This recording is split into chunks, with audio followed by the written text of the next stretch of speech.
Yeah, I guess these are about 1990s, I would say, or 1980s for the color. 1980s, 1990, yeah. This neon color, I think this was about, was it 80s or sometimes?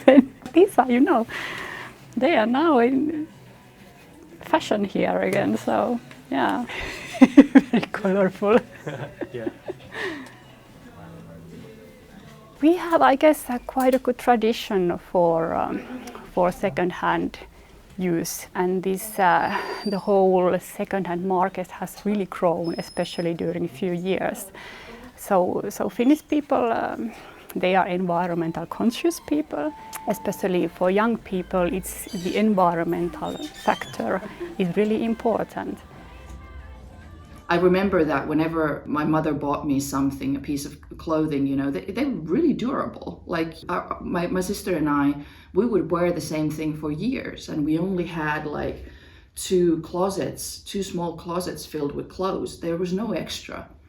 And if I would have ever bought something that, that nowadays is normal, my mother would have taken it back to the store. If you don't remember what clothing was in the 70s and 80s, you don't know what quality was. This is made in England, this shirt. And the thing is, what I do with some of the pieces, I've dyed this myself. So I've done this, I call it the marbling dye. It's a very specific thing that I do. Some of these secondhand clothes that I found are like, these are like B quality because there's something wrong with this. But when I do the marbling dye on top of it, the problem is gone. Poof.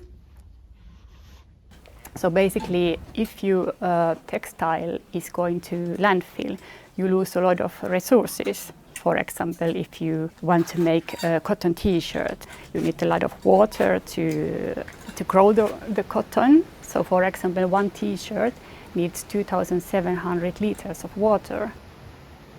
Just one t-shirt, and that's about 2.5 years drinking water of one human being. So that resource is then lost.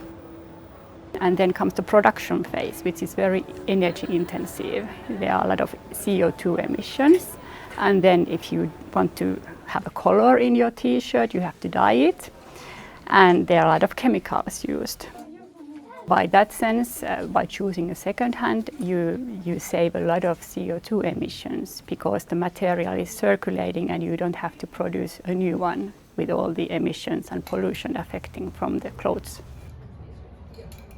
Circular economy it's a must in the future, and a part of it is to have everything that we own to have it for multiple people to use.